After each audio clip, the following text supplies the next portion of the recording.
ആവർത്തന പുസ്തകം അധ്യായം 19. നിന്റെ ദൈവമായ യഹോവ നിനക്ക് തരുന്ന ദേശത്തിലെ ജാതികളെ നിന്റെ ദൈവമായ യഹോവ ഛേദിച്ചു കളയുകയും നീ അവരുടെ ദേശം അടക്കി അവരുടെ പട്ടണങ്ങളിലും വീടുകളിലും പാർക്കുകയും ചെയ്യുമ്പോൾ നിന്റെ ദൈവമായ യഹോവ നിനക്ക് അവകാശമായി തരുന്ന ദേശത്തിൽ 3 പട്ടണം വേർതിരിക്കണം. ആരെങ്കിലും കൊല ചെയ്തു പോയാൽ അവിടേക്ക് ഓടിപ്പോകേണ്ടതിന് നീ ഒരു വഴി ഉണ്ടാക്കുകയും നിന്റെ ദൈവമായ യഹോവ നിനക്ക് അവകാശമായി തരുന്ന ദേശം 3 വിഭാഗിക്കുകയും വേണം.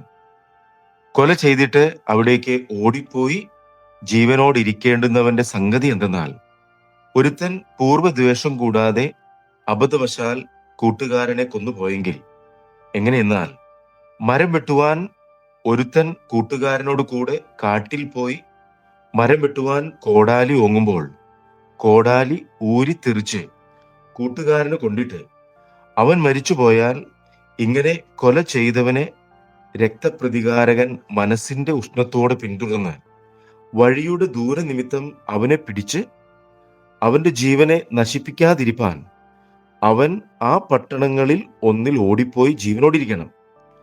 അവനോട് പൂർവ്വദ്വേഷമില്ലാതിരുന്നത് കൊണ്ട് മരണശിക്ഷയ്ക്ക് ഹേതുവില്ല.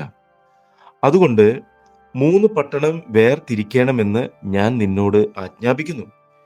നിന്റെ ദൈവമായ യഹോവയെ നീ സ്നേഹിച്ച് എല്ലാ നാളും അവന്റെ വഴികളിൽ നടക്കുകയും ഞാൻ ഇന്ന് നിന്നോട് ആജ്ഞാപിക്കുന്ന ഈ സകല കൽപ്പനകളും ജാഗ്രതയോടെ പ്രമാണിക്കുകയും ചെയ്താൽ, നിന്റെ ദൈവമായ യഹോവ നിന്റെ പിതാക്കന്മാരോട് സത്യം ചെയ്തതുപോലെ നിന്റെ അതിർ വിശാലമാക്കി നിന്റെ പിതാക്കന്മാർക്ക് കൊടുക്കുമെന്ന് വാഗ്ദത്തം ചെയ്ത ദേശമൊക്കെയും നിനക്ക് തന്നാൽ, ഈ 3 പട്ടണങ്ങൾ കൂടാതെ വേറെയും 3 വേർതിരിക്കണം. നിന്റെ ദൈവമായ യഹോവ നിനക്ക് അവകാശമായി തരുന്ന ദേശത്ത് കുറ്റമില്ലാത്ത രക്തം ചിന്നിട്ട് നിന്റെ മേൽ രക്തപാതകം ഉണ്ടാകരുത്. എന്നാൽ ഒരുത്തൻ കൂട്ടുകാരനെ ദ്വേഷിച്ച് തരം നോക്കി അവനോട് കയർത്ത് അവനെ അടിച്ചു കൊന്നിട്ട് ഈ പട്ടണങ്ങളിൽ ഒന്നിൽ ഓടിപ്പോയാൽ, അവന്റെ പട്ടണത്തിലെ മൂപ്പന്മാർ ആളയച്ച് അവനെ അവിടെ നിന്നും വരുത്തി അവനെ കൊല്ലേണ്ടതിന് രക്തപ്രതികാരകന്റെ കയ്യിൽ ഏൽപ്പിക്കണം. നിനക്ക് അവനോട് കനിവ് തോന്നരുത്. നിനക്ക് നന്മ വരുവാനായി കുറ്റമില്ലാത്ത രക്തം ചൊരിഞ്ഞ പാതകം ഇസ്രായേലിൽ നിന്ന് നീക്കിക്കളയണം.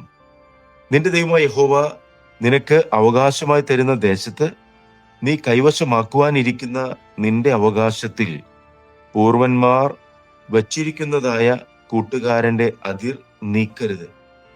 മനുഷ്യൻ ചെയ്യുന്ന യാതൊരു അകൃത്യത്തിനോ പാപത്തിനോ അവന്റെ നേരെ ഏക സാക്ഷി നിൽക്കരുത്. 2 3 സാക്ഷികളുടെ വാമൊഴിമേൽ കാര്യം ഉറപ്പാക്കണം.